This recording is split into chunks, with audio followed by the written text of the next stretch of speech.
Well, good day, folks. How are you all doing? Start of another week for you. And now I'm recording this lecture for you.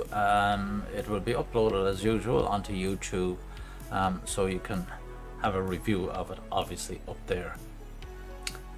So today, what I'm going to do is we're going to have a look at a topic, first of two this week, on planning for entrepreneurs.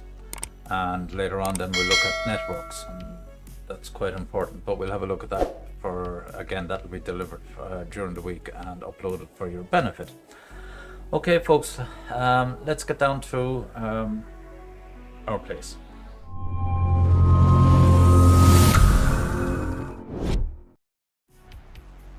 And here we are, and let's start getting down the slides.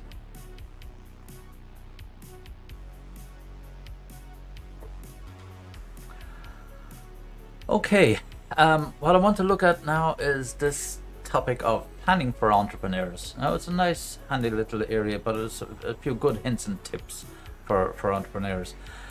But it also benefits you. Again, as I said, it's not just for entrepreneurs. Just keep thinking of the entrepreneurial mindset. In other words, you're working in an organization already, and you want to introduce some new product or new service or whatever the case may be, or some new features, or go on a promotional campaign. It could be a marketing campaign that you're about to develop for a new product or new feature or a new product introduction. So basically the same principles and same elements apply, and instead of talking about business plans, we talk about business cases. Okay, so what are we going to look at here in this particular one? We'll define the planning from an entrepreneurial perspective. We'll define TRIM, another one of these acronyms for your benefit. TRIM, which simply means teams, resources, ideas, and market. And we'll explain the importance of this and so on, and thinking of these key elements when we're developing any kind of new idea. Then the different types of plans being used. Look at the values of writing plans themselves, or in this case using the business model canvas or parts of it, whichever elements you're looking at, and then implementing tips for writing business plans. So, one of these notable quotes: failed plans should not be interpreted as failed vision. Visions don't change, they're only refined. So plans rarely stay the same, and are scrapped or adjusted as needed. Be stubborn about the vision, but flexible with your plans. So, an American author, or as we often say in business, fail to plan and plan to fail. Now, and I always use my favorite, anecdotal information or an example of, if you use your GPS today and you want to get from one side of the city to another, it doesn't always take into account all the various roadworks and diversions and so on. And sometimes you'll actually go and you'll miss a turn, and you should have turned right at the last junction. You keep going and then you turn right, and what happens? The sat nav readjusts and replans the route for you. Well, that's exactly what the happens in real life, in business as well. Nothing goes exactly to plan. So as long as you're aware of that, you're prepared psychologically, mentally, for any curveballs that would be thrown at you. And that's a real skill, to be able to adjust literally on the fly. So using this acronym, as they call it, the team, resources, idea, and market. So let's have a brief look. So it's important, again, who needs to be on the team at the start? What constitutes the initial group of people? Obviously, person who has the idea, maybe some technical people, some marketing, maybe finance. It depends. And graphic designer, I don't know. It depends on the type of product or concept you want to develop or feature. But you put the bare bones of a team together. And again, what skills do they have? Again, what kind of backgrounds? You might be a physiotherapist, you might be a business law student, and so on. You might need someone with software skills. You might need someone with graphic design for developing a web page, to develop these interactions and create all these interactive videos and apps and so on and so forth, which has exploded in the last 12 months, certainly in many cases. And then are there skill gaps? You need to identify, well, what don't you know? You might not know how to code. You might not know how to develop something using a 3D printer, for example. So you hire in and bring in these skill sets into your team gradually. You won't need them at the very outset. Maybe the case you might need them if you're developing some piece of new prosthetic, for example, or if you're building some component for a product. You might need to involve them pretty much close to the start because you need their input. Product engineers or product designers. And what type of work experience is related to the idea, and of course then what is the network of each team member. Now I'll be coming back to networking in the next slide deck as it happens, but your network is your net worth. Okay, and that's important because you build up relationships over your professional careers, and it's always worthwhile keeping in contact with people every so often because you'll never know when you might need them or when they might need you, and it's a kind of a quid pro quo existence. You do them a favor, they do you a favor, so on and so on. So having a network can be extremely beneficial, and as I said, it's quite important. And one of your starting points, as I said before, is your LinkedIn profile. Having a damn good LinkedIn profile, and keep it professional, for heaven's sake. You know, don't be putting up your pictures of the breaking COVID and going on the rantan somewhere. Jesus, Lord help us. So the team, do you always have to attract new members, or do you have ways of attracting new members? You know, it may be it could be simply the sexiness of the idea itself, whatever the product or service you're delivering. That can be enough to attract team members. But more realistically, you might be looking at some part ownership share ratio or whatever in the company, such that when it grows and so on, everyone gets a little bit extra out of it. What are the personal and business goals of each team member? So again, to be sure that they're all singing off the same hymn sheet, that they're interested in growth, that they have the same passion for the product or concept as you do, and that's important. They might have different views on it, but as long as they have the same levels of passion and motivation, and you will determine this is why we do these psychometric tests. You will begin to recognize characteristics in people that are similar and dissimilar to you. And oftentimes we need those dissimilar characteristics to create a little bit of healthy friction, so to speak. And then what is the role of each member in the team? So clearly defined roles as to who's doing what. So, and then of course, how you're dividing up the ownership. That kind of relates to the first point in terms of how you're attracting people. Are you offering shares? Are you offering bonuses and so on? And then the resources themselves. What do you currently have that you can use to get started? So do you have a laptop?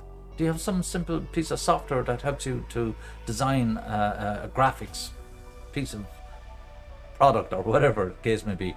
Do you have is the idea that you've just thought up, is it patentable? Can you copyright it and so on? How much money do you have starting out? What savings do you have? Are you willing to take risks and use all your savings or mortgage your house or whatever the case may be? But these are all the resources that the tangible resources that you may or may not have at the outset. It may simply be just an idea, but you need to put together, what do we need to put this in place? What physical resources do we need to put this in place? You know, I mentioned cash, and what people resources can you use beyond the founding members? Are there, for example, other entrepreneurs or other business people that you know of that have good reputations, that are well known in circles? And that's important. That kind of ties into the networking side of it. But when you have people like that, maybe they're willing to help. And advice and information is extremely valuable, particularly when you're starting out in your careers. And can you tap into advisors, which is kind of relates to the previous point, you know? Again, do you have someone on the team who's connected some way to maybe other business people or people that have investors, for example, or other wealthy people that might be willing to invest in your company, or other people that might have developed something in the pharmaceutical business or whatever the case may be, if there's a network that you can literally tap into, advise it. Now you have all the usual state agencies like Enterprise Ireland, the county enterprise boards, Business Angel Network, and so on. And then what assets, equipment, people, and technology are needed to start? And that's usually, oftentimes that can be one of the biggest barriers. You might be, let's just say you're a non-engineering student or entrepreneur or a non-engineering professional, and you require expertise to be able to design some piece of equipment or some component or some medical device or part of a medical device, and you don't know where to start. You say, well, I know this idea will work, but how can I get this made? I need someone with technical background to help me develop maybe the prototype and so on. So these are, and once you know what you're missing, then you can start filling in these gaps.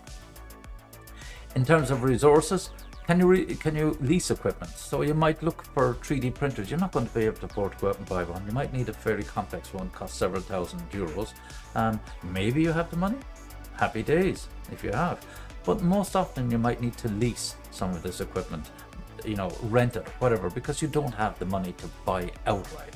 And maybe you don't need to be buying the stuff outright. Maybe you hire a service. Maybe you go to a graphic design or a product design company and ask them, could you make a prototype? How much would this cost me? And get prices and quotations and so on.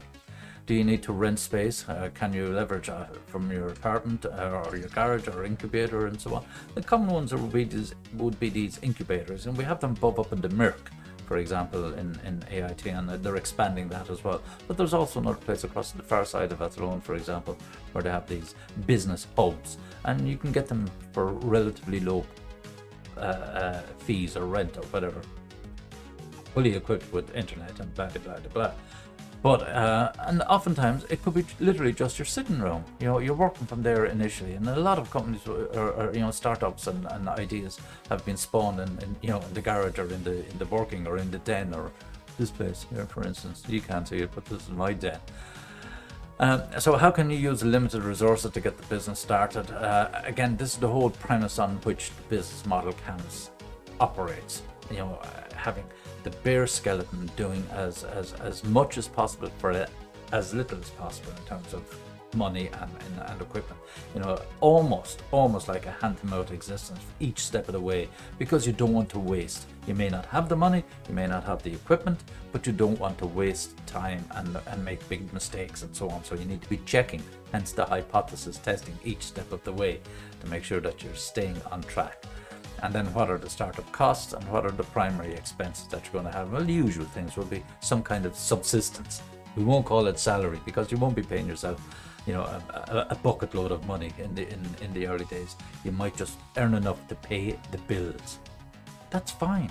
As I said, if you cover your basic costs, at least you can keep going. In terms of investments and how you're using them, and because the investors want them to know, well, where are you spending this money? Are you developing the prototype? Are you researching your markets? How much salaries are you paying yourselves? Are you even taking a salary? Are you fortunate enough to be able to live at home and keep the idea going? Now that's in a pure startup scenario, but inside if you're working in a multinational where you want to actually develop a new product and so on and so forth, again, you'll have to take all these costs and expenses in terms of building your business case. Then the idea of set. What is the clearest and most simple description of the idea? And that's critical. That's where you do your pitch. How quickly you can get across what the idea is and get interest in people. So in other words, whoever's sitting on the pitch, you'll have to be able to convince them this is the idea, and there's some kind of a wow factor, so to speak, on the idea.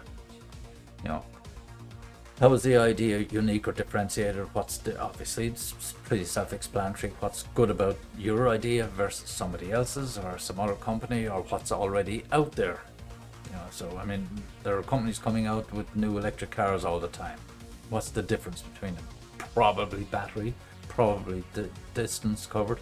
If you look at, you have and one company I was looking at yesterday have this wow factor. It's again in, guess what, cycling, and it's not just, in this case it's not just the confined to cycling, but this company has developed a technique to produce 3D printed shoes. Now initially they're looking at the cycling market. Now the fascinating thing about this company, they're called LORE, LORE. Their idea is customized shoes printed, so they take measurements of both your feet obviously, and develop carbon shoe, the complete shoe, top and they kind of put a cover over it, and it's all part of the shoe, so extremely customizable. So they developed the technology. Now interestingly, the backgrounds of people involved in this, you have people from Tesla, IBM, Nike, there's a couple of other large brands have come together to form this startup. It's literally a new company in this space. I mean, there are dozens and dozens of companies making shoes and footwear and so on for sports people as such, and particularly in cycling and so on. And they're completely new on the block, but they've come in with what's known as a disruptor technology, 3D printing, and the way they've developed, so the processes around. So the idea is not new, but it's differentiated from the existing market because of the customizability of the product and their processes.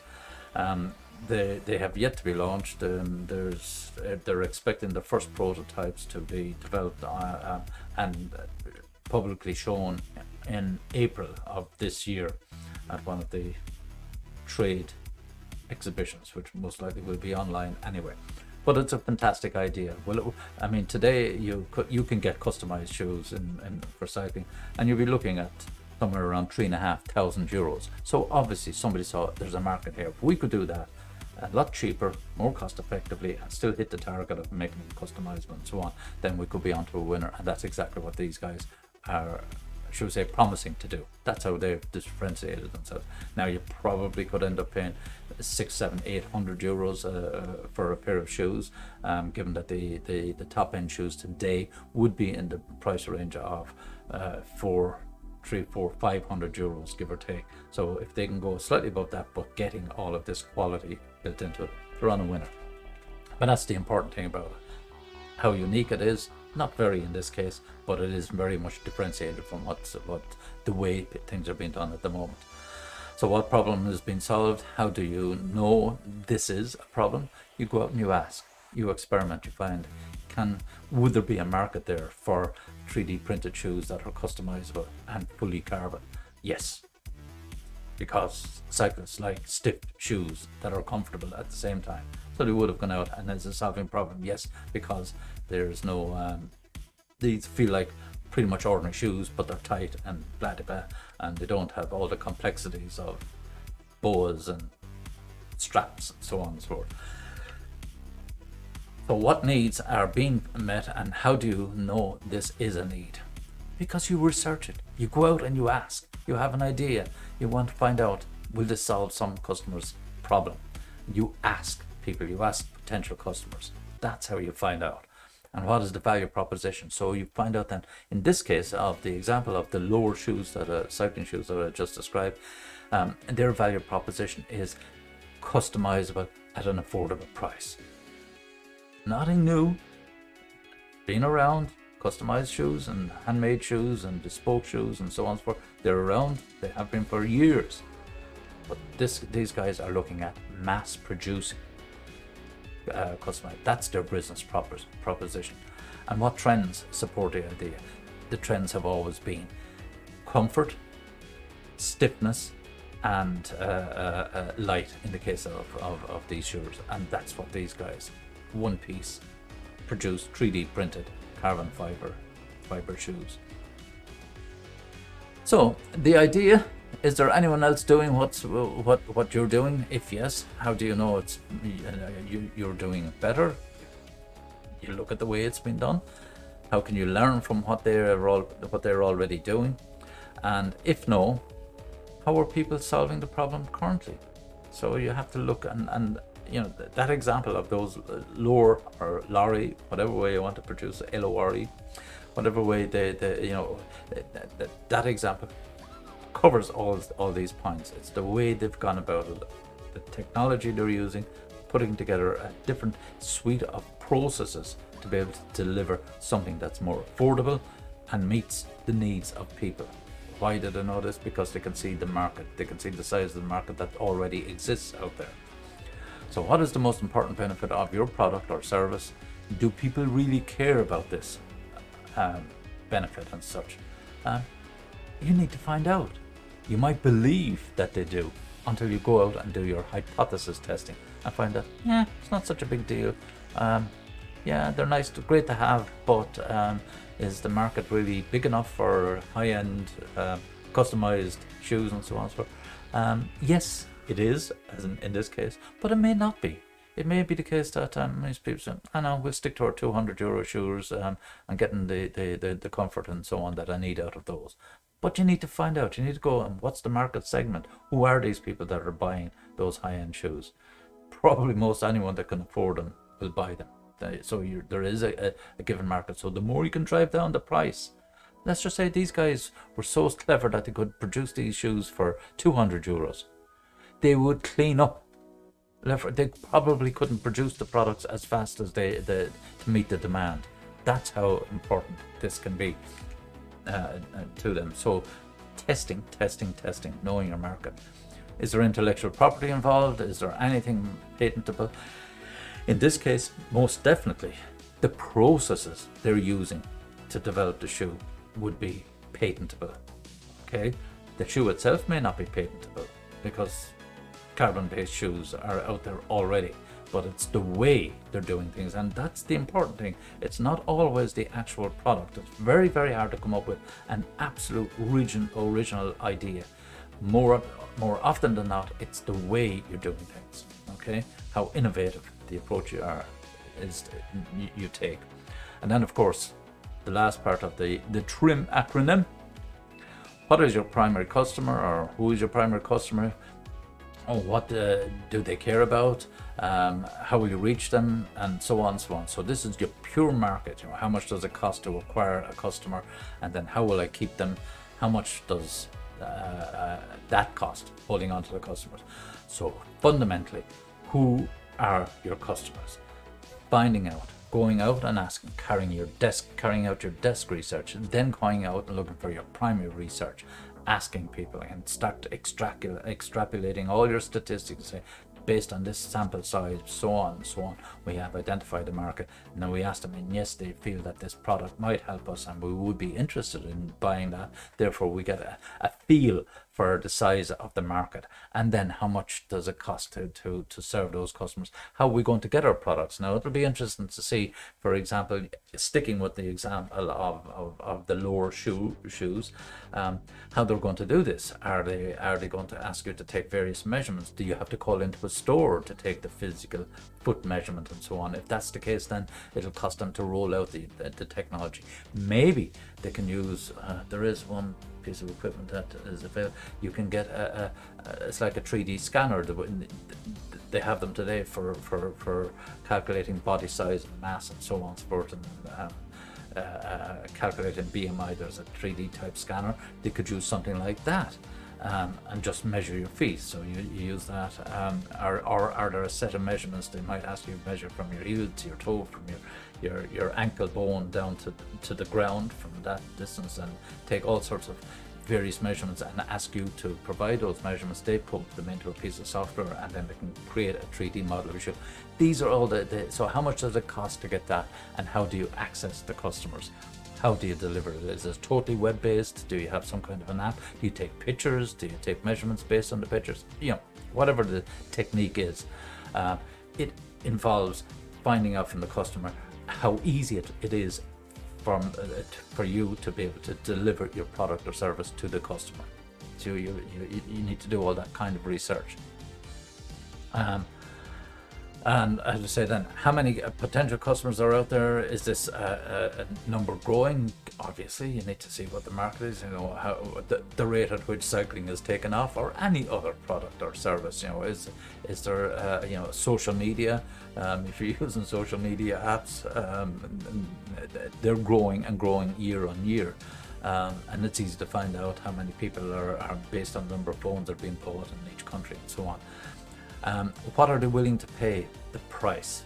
How much do the potential customers think is reasonable for your product or your service? Again, research. Go out and find out.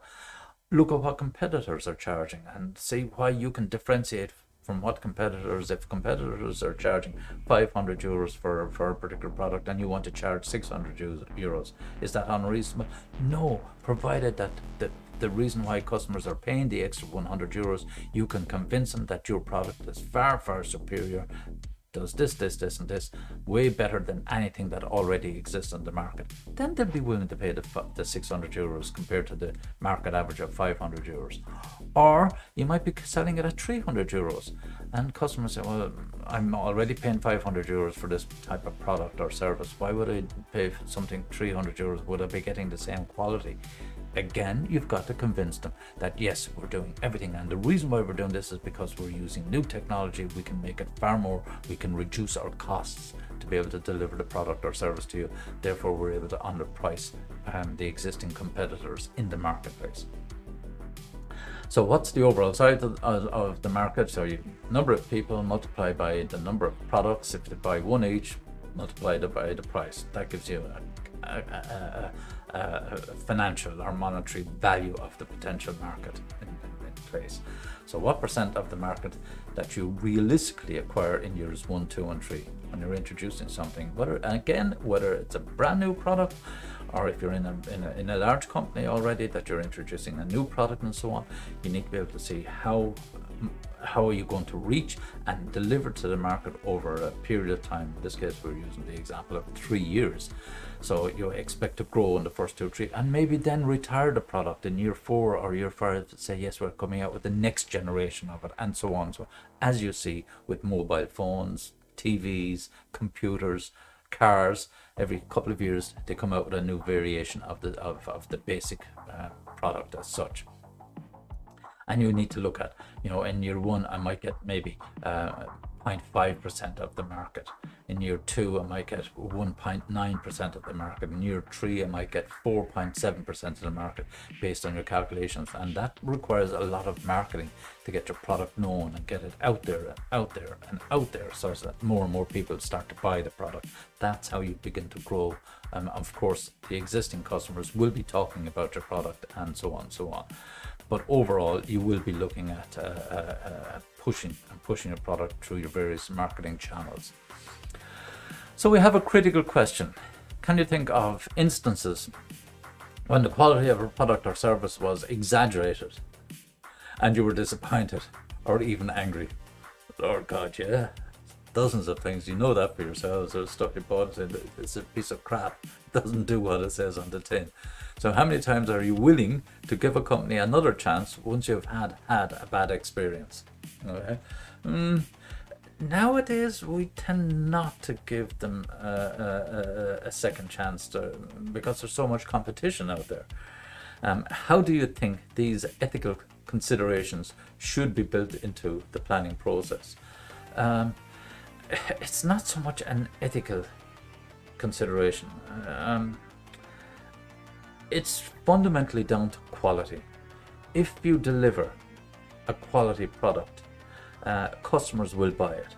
Now, understanding what the quality means to the customer, could be the durability, could be the color, could be the size, whatever it is, you need to know what the customer values. They are your unique selling propositions. And when you're delivering to meet those expectations, meet exactly the customer's expectations or close to them, there are no ethical issues.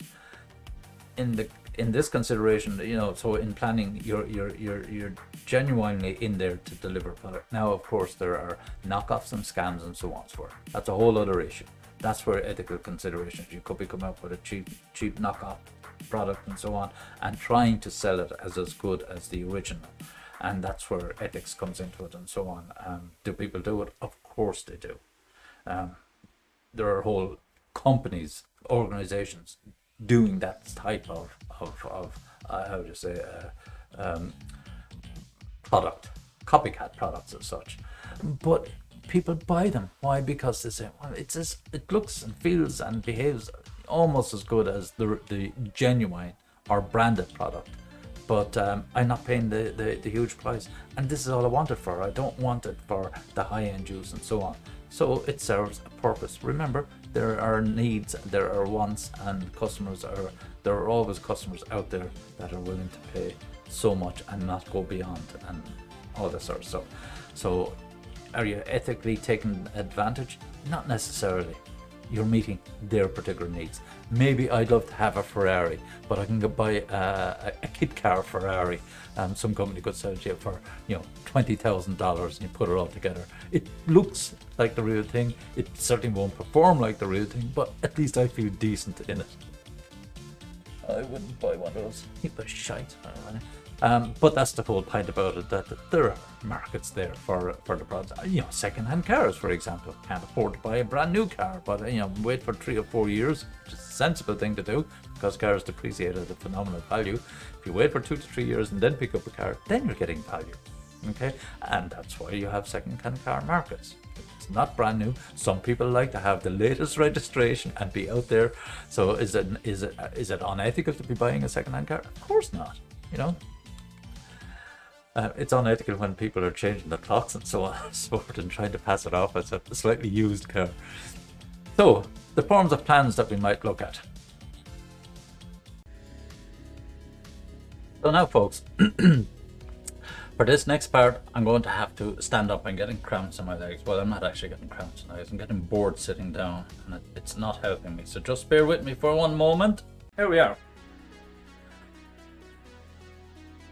Anyway, we said we're going to have a look at the planning, and it says it takes many forms. The essential planning can be done in the back of a napkin, sketches on a page, business model canvas, wow, business brief, feasibility study, pitch deck, and business plan. And don't forget the back of a beer mat. And trust me, we actually did develop products on the back of a beer mat many years ago in a company I worked with called Technoman. I would be shot for saying this. After hours drinking down in Shannon, or down in actual fact it was in Ennis, on the outskirts of Ennis, meeting up, finishing work at 11 o'clock at night, and then racing in to get into the last orders and leaving the place at 2 o'clock in the morning, 1 o'clock in the morning, having solved problems. I mean, seriously, that went on. But yeah, we developed ideas on scraps of paper and pulling up beer mats at meetings the following day. Said, oh, remember this, and this, and that's how it works. But the most obvious one here, and the one that those quick ideas, the napkins or the beer mats and all that sort of stuff, they eventually find a way into something a little bit more formal, such as a business model canvas or a feasibility study as such. I just need to concentrate this. Yeah.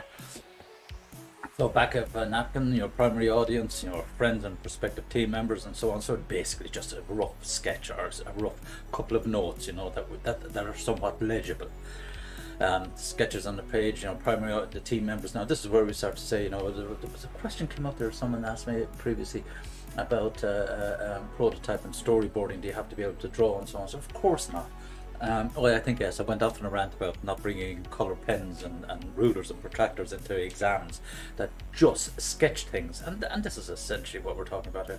So a little bit more detail in that, or could be added to something. It's like a mind map on a piece of paper. It makes sense to you and maybe the team around you, to somebody else, and so what are they scribbling about and so on. But nevertheless, it's a way of it. Now it's not so much the fact that you're jotting stuff down on a napkin or sketching and so on. So the output isn't so much important as the process in which your mind, the way you think, because as we begin to put stuff down on paper, we're actually thinking further. We're coming up with better solutions and better ways of doing things, strangely enough. well, it's not strange, it's the way the human mind operates. So the minute you try to, it's the area of study for my own doctorate, and it's in the area of knowledge management. And what essentially means is stuff that's inside our heads, tacit knowledge. When we make that explicit, that process of getting it out onto paper in some shape or form, or recording it, or videoing it, or whatever, forces us to think about how we're doing things slightly differently. Even the fact that I might move around slightly because I'm conscious that I might be standing in front of something here. So how I'm delivering stuff and the cameras I'm looking at and so on. That gets us thinking. It's the process of how we develop things. Of course, the business model canvas, I'm not going to go into a huge amount of detail here, but it's pretty self-explanatory. You have your 9 boxes inside there, you have your unique selling proposition, what it is, what's the idea, and then you try to get that out to your customers. Who are they? So fill those 2 boxes up first, then the rest start to fall in place over time. So for all intents and purposes, it is a big sketch pad, and you join up the dots in this case, and it prompts you with areas to think, helping you to think and use that translation from tacit to explicit knowledge. By using these 9 boxes, it gets you to think about specific things, constraints. Now the business brief, primary audience, friends, family, investors, advisors, other interested stakeholders as such. Purpose of it, to have a concise written document to provide to interested parties as such. Now the business brief, and in terms of your business plan or in your business model canvas, or the business case, the business model, the business case should be that half-page descriptor of what it is and who your customers are. That's all. So and it has to have all the hooks in there that wants you to read more detailed information eventually and look at all the other elements and how you're going to do this, where you're going to do this, blah blah. But the business brief has to have that wow factor. That's one of the reasons why we have the pitch. Your pitch is essentially a business brief. Okay, so how you present your stuff, how you what the idea or concept is, and who your market is. That's your business brief. Then that, as I say, in the normal course of events, will start generating more questions and will get you to think more and more and more about your product. But delivering that competently and confidently is extremely important, and particularly when you're dealing with investors. You get one chance. You don't get a second chance with the same investors. If you don't get their interest, that's it. You're gone. So points to include in the business brief, to say description of the business, the idea, as I just mentioned, and the value proposition, what it is, and who your customers are. That's all. So think of this when you're doing or preparing your pitches for me and my colleagues in the next couple of weeks and so on. Your pitch is essentially this business brief. What the idea is, who you are, very quickly, this is our team, we are. What the idea is, the value proposition, what's the benefit of that offering that you're introducing? Why does it differ from other companies or other existing products, if there are? And then who are the customers and what size is the market? That's all. That's all is required. And when you have that kind of, how to say, triangle completed, the idea, the value proposition, and the market, everything starts to fall in place after that in terms of your business. Now, of course, you've all had this well evolved at this stage. Nevertheless, it's worth mentioning. So points into proof of the market demand, future growth, and so on. So that's the research. Now, in this case, you're doing a desk exercise for all intents and purposes as a piece of an assessment. But in reality, you would be going out to find out who the market is, how big the market is, the potential of that market to grow over a number of years, and so on and so forth. And of course, then the action taken to date and future plans. What are you going to do? How are you going to develop this idea? And then a simple pro forma income statement. So basically, these are our costs and these are our revenues over the next 2 to 3 years for all intents and purposes. That would be the norm in a full-blown, legitimate presentation as such. So actions taken to date and planned. A feasibility study, kind of tangential to the previous descriptors, as we say, the team members and early investors, the purpose to prove that the venture has market potential. So you're going out, you're testing, you're experimenting in the markets. That was the whole point of the previous lecture and presentation and notes, the testing and experimenting in markets. You find out the potential size of your market, who they are, where they are, how you're going to get to them, as such. And then a 10-page typed professional document. Well, I'm not even going to go there. But generally speaking, yes, you'd have, it might be, in this case we're talking about it, I'd be doing that on a spreadsheet, and I'd be taking my graphs and the data off the spreadsheet and said, these are, so I'd have all my what ifs and my assumptions built into it. They're very simple statements in Excel, and then put in a few numbers, and based on those, if the market goes at this rate, if we sell it at that price, we might get more people. If we sell it at this price, we get fewer people, and blah blah blah blah. Putting in all of these what if type statements into a spreadsheet, and that ultimately then into your next spreadsheet, you refine it until you have a few graphs and say, yeah, here's all the backup data. I've done all my research. The team has worked hard on this. This gives us the end result. A couple of graphs showing the potential of the market and the potential revenue that can be gained from it. The pitch deck. Primary audience, early investors. So the purpose: to obtain funding, meeting with potential investors. Output approximately 10 to 20 slides. Horse's ass. No freaking way are you producing 10 to 20 slides. Not for me or for anyone associated with me. No, 10 to 20 slides. You want to bore the people to death? For heaven's sake, I'm just after spotting something on the floor. Do you want to bore people to death? 10 to 20 slides. And you're saying, isn't that what I'm doing to you? With all my slides. Jeez, I walked into that one, my eyes wide open. For a pitch, in around the 5 slides, 4 to 5 slides, because you only have 5 minutes. I have to give you about 2 hours. Anyway, point being anyway is that yes, you have a couple of slides, and they have to be concise and informative, and so on. But that's what we call the pitch deck or the slide deck. So you're giving this to early investors. Normally that would be the case anyway. And sometimes you don't actually have to use the slides. It could be literally just a stand up and talk, like Dragon's Den, for example. You don't see them going in with PowerPoint slides onto their show. They'll have some kind of a prototype and so on to demo. But absolutely no way under the sun would you go in with 10 to 20 slides. Christ above, no. Just don't do it. Short and simple. There was a technique we had years ago that kind of became a bit of a fad. It was called Petrokucha, from memory, and it was basically what was it? Something like 5 slides in 5 minutes, that kind of thing. And could we write our PhD dissertations in this short period? There was another constraint. Look, it was a faddish thing anyway, but the whole idea was to get it done as quickly as possible, informative as possible, in less time, and so on. And that was the whole idea of it. That's why, for example, my presentation, these could easily go from 2 to 3 hours. It's just I speak at a particular pace, and I talk and I introduce in information, and I try to have the time that they would normally take. Strange, but true. So the business plan, I'm not going to go into any more details. There's 25 plus pages of a business plan. That would be in around the norm. Give it 20 to 30 pages. You might have a few more with the, and you'd add in more appendices and backup data and so on that could be included. But in the business plan, you'd want to be in around that 20-25 mark, give or take. But they're quality pieces of information. Okay, do not. It talks here, and critical elements and things. Don't fluff stuff. Don't try to exaggerate and all that sort of stuff. So be very accurate.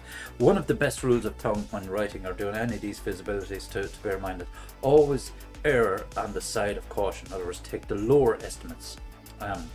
When dealing with numbers and so on and so forth, never be over optimistic. You'll only end up not only disappointing potential investors and so on, but you'll disappoint yourselves because you feel you're not achieving. Okay, so if you look at the critical elements of the feasibility study, for example, here, does the idea fully meet the needs and solve problems and all that sort of stuff? So you're asking. So basically, these questions are just simple, kind of prompt questions, or if you're a gamer, cheats. In other words, helps us to make sure we're asking the right questions and that we're getting the right information or the right data from which we can develop the information. Let me have a look at this bottom. Is the business model feasible? Can it be done? And value, is it sustainable? So when you come up with the idea, can you deliver it, and will it have an existence? And that's one of the biggest challenges in all new ideas, new products, new services, new features and all that. Are they sustainable? So you can have something comes out, like I mentioned there, this Pechakucha concept. It had value, but it wasn't sustainable. It didn't catch on. It didn't become mainstream stuff. The business model canvas, on the other case, that's become mainstream. So it's been sustainable. So the guys are making money out of the lecturing circuit, talks to companies, introducing the concepts and so on, and slightly modifying them and talking about. They have another version of business model canvas, for example, that is about professional development. So the 9 boxes are about you, how you can set your plans, and who you need to know, and blah blah blah. I have a version of there sometimes. If you want it, I'll give it to you. And again, an outline now. There is already one provided for you on your Moodle pages for those of you that are writing business plans. Follow that. This is just another variation and some hints and tips on what to include and some of the pieces of information. Not all are applicable, and I often say to students, or the students might ask, do we have to fill in all these? Of course not. Only those that are benefit to you, or those that are important to your business idea or concept. You don't have to fill in all of the stuff. It's only those that make sense to you. So why write one? Help to gain clarity, organize thoughts, establish core messages, and of course create alignment. The idea is putting it down on paper. The team understands it. It's a plan. It's like a project plan. It's a business plan. It's any kind of a plan. Once it's down on a document, everyone can see it. It makes sense to them, or at least it should. And when everyone understands it and makes sense to everyone, questions can be asked and answered. So there's clarity. It's just a form of communication. It sets a plan. It sets goals that we would like to try and achieve. Maybe not, or how we achieve them. We might go on one particular route and find we have to take a different route. You remember my example of the GPS. It isn't exactly straightforward. Nothing goes exactly according to plan. Critical thinking questions. Am I interested in this? Let me see. What value do you think a business plan adds to early stage ventures? It doesn't. It doesn't. Because you don't have a business plan. You're formulating the business plan. That's your business model canvas. That's the process you're using to formulate your business plan. And the business plan is only a snapshot of the business model canvas at a particular point in time. So when you have, generally speaking, you will have all 9 boxes completed. You have information populated into the 9 boxes of the business model canvas. From that, then you literally translate that into a business plan. Here are the headings. I get this information about the market here and put that into the market section. I get these into the key resources that will go into my operation side of it. I have my costs and I have my revenue model parts down here. They'll go into the financial part of it, and so on, so on, so on. Some of the revenue model part will go into the market when I quantify the market size and put a value onto it. And so I'm populating now. And it's a snapshot. You will continue to evolve the business model canvas as things change, as you get more information and become more updated about what's happening outside in the market. Are there new competitors and so on, and as a result you can update those parts of the business plan as you're going along. Now, of course, once you have a version of the business model canvas and your first draft of a plan, you hold that, and then eventually you go on to the next phase and so on, and you can see the difference of what do we learn from the first version of it to the 10th version, and first version of the business plan to the revised business plan to the next revised business plan. What have we learned along the way? What were the critical things that were happening that caused these changes? All learning and valuable information. Now, what stage do you think you might start writing a business plan? I've just explained it. At the end of a startup, when you have when you have the business model canvas elements, when you've done all that, should we say, the feasibility and all the planning and preparation and so on, all that stuff is put in place according to the business model canvas, then you can start writing the business plan. So tips first: never fluff. In other words, don't bullshit. Don't be padding the stuff out just to get 20 pages done. Be realistic, outline challenges and risks themselves. So don't shy away from stuff in the business plan. Call it as you see it. And as I said, always err on the side of caution. Use lower estimates. That way, anything above that is just icing on the cake. Happy days. Revise, edit typos, grammatical. That's a given. Now, I mean, for the most part, Microsoft will do all of that for you. And if you have the add-in called Grammarly, which I even use because my spelling can be imperfect at times, but use Grammarly. It's a great little add-in to Chrome and to Word, and any document that you write. Grammarly will help you to correct mistakes. And use visuals. I'm a huge supporter of this. Using graphs, diagrams, and so on, and models to demonstrate something, extremely important, because most of us understand those, and 1,000 words in a diagram. And you might say, well, geez, that might reduce the number of pages. That's not the point. You can be extremely effective in a half dozen pages with proper diagrams and some text than with 50 pages and tons of text. And not everyone wants to sit down and trawl through pages and pages. We look at diagrams. Why do you think all your IKEA stuff is done in diagrams? Because everyone understands it. Language doesn't become an issue, whether it's English, French, German, or God knows what else. It makes life an awful lot easier to understand. And that's just an example of some of the resources that are available to you. And I just want to sit down here now again and start wrapping up. So that, folks, is the where we close this down. So that was it, folks, for planning resources for entrepreneurs. I'll be following this up with the next lecture, which I will record for you, and it's the networking. It's quite an important slide deck as well. So just before we go, for Paddy's Day, take it easy. All right. We'll talk to you next week. Take it easy. God bless. Bye bye.